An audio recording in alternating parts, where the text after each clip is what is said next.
You know what you see? You see passion. Passion for a guy who really believes what truth is.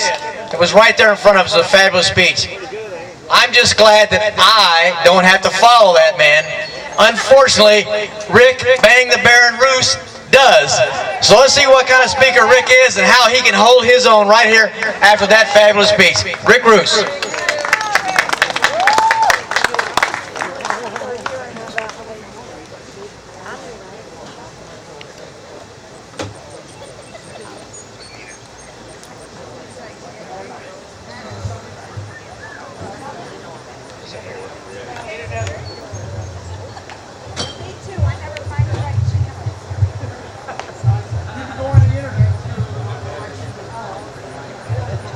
That is tough to speak. Les, thank you again, buddy. I'm Rick Roos. I'm a physical therapist. I do home health and hospice for King's Daughters here in Madison. Closer, Rick. Louder! There we go. Scream! Right now. Okay. We better? Yeah! I've got a different reason for being here. I have a legacy that was sent to me from my dad. He was a top turret gunner and a flight engineer on a B-24 in World War II. And he got shot down, and he knew the first-hand the gentle mercies of a totalitarian socialist regime. He was tortured by the Gestapo, taken up to a prison camp in northeastern Germany, and he went on a black march, what they called it back then, a 600-mile march across northern Germany. And when he got liberated, he looked up and he thanked God, and every day since then, he regarded that as gravy. Well, I called him on May 4th of 1995, 50 years later, and I said, "Pop, how does it feel to have 50 years of gravy under your belt?" I said, "Pretty good, son." We were talking, and this was during the Clinton years. And he said to me, it was the same conversation, he said, "Son, you just get tired after a while fighting the battle." So it was that time I took that mantle up. And here we are. And the legacy he gave me, I want to give to my sons. And that brings us to the newest example of totalitarian socialism, Baron Hill. Yeah. We want to have, this is a little audience, this is a littler audience than we had before, but it's still spirit. We still got Michael down here taping us. We're going to be on Channel 15, which we broadcast in Jefferson County and Switzerland County. Particularly, I'd like to thank all the people at the Shell station up there, which have great barbecue chicken, by the way. But we're going to have a little review of the Baron's activities since he got reelected with the Obama in 2008. And I'll use as a backdrop the fact of Vice President Joe Biden. He has other nicknames, but I can't use because my son said not to, at a fundraiser for the Baron 2 weeks ago. And Kelly and the people from Clark County Tea Party were there. And we appreciate you being represented there.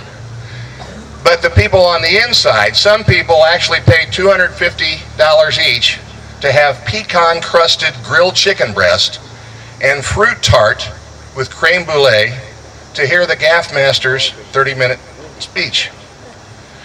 Joe said of the Baron, he is an independent voice in Washington, someone who will serve the best interests of his people at home.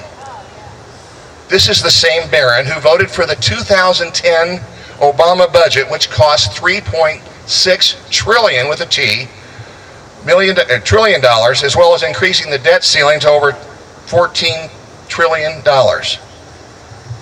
This is where the participation comes in. What say ye, patriots? In November, does the Baron stay in Congress, or does the Baron gotta go? Biden called the Baron, who calls himself a blue dog, a deficit hawk. The Baron voted for the 2009 Obama regime porculus bill, which cost, this is conservative, $862 billion, further making us his personal ATM. What say ye, patriots? Does the Baron stay? Baron's gotta go! The Baron voted for cap and trade, which is also known as cap and tax, which would create a multi-billion-dollar artificial market for carbon, regulated and managed by the United States government, paid for by taxing every American who uses energy. The plagiarizing Vice President is licking his greedy lips at the prospect of up to $2 trillion being collected by the federal government under this massive new tax proposal and ready for redistribution. What say ye, patriots? No! Louder, Doc! In his latest mailing, oops, I lost part of it at our expense. This is Frank. In his latest mailing to all 9th District residents, the Baron claims he wants to balance the budget, cut waste, fraud, and abuse, and he wants to require Congress to operate like Hoosier families. This is the same guy who voted for the plainly socialist Obamacare bill, which costs $2.1 trillion and gives the Obama regime, and you're indeed right, the totalitarian regime, effective control of 1/6 of our economy and creates a brand new entitlement which will never go away. What say ye, patriots? No! The Baron has not had a single town hall meeting. Now, Les, this is just for you, okay? Has not had a single town hall meeting in Madison since 2003, where he stated he was for the troops but against the mission of the war on terror. What say ye, patriots? The Baron said he would not have town hall meetings last summer because in Washington Post and Indianapolis Channel 6 interviews, he was afraid that those who disagreed with him on socialized medicine, healthcare reform, political terrorists, he called them, that they might blow up the meetings. What say ye, patriots?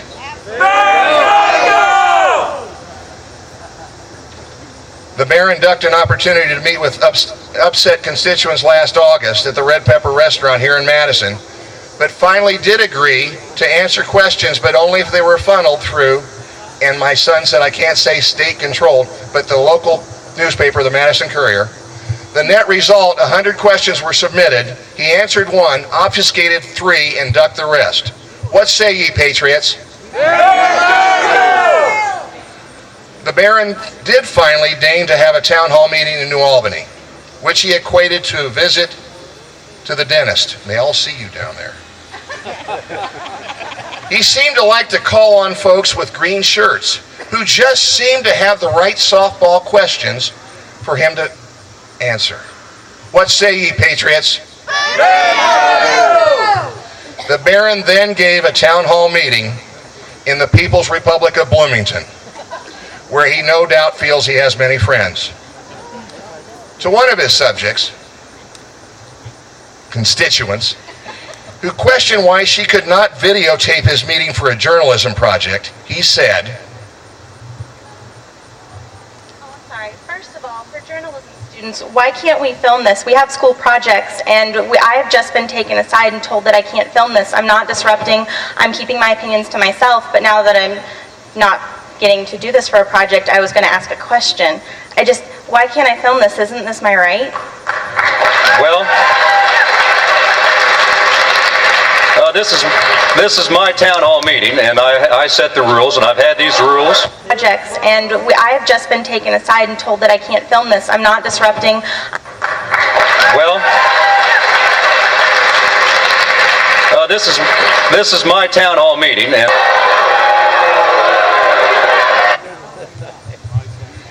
what he said was, Our town hall meeting?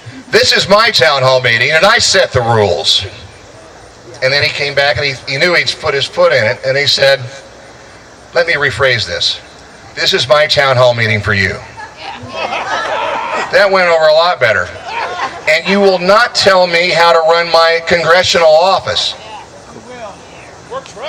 What say ye, patriots?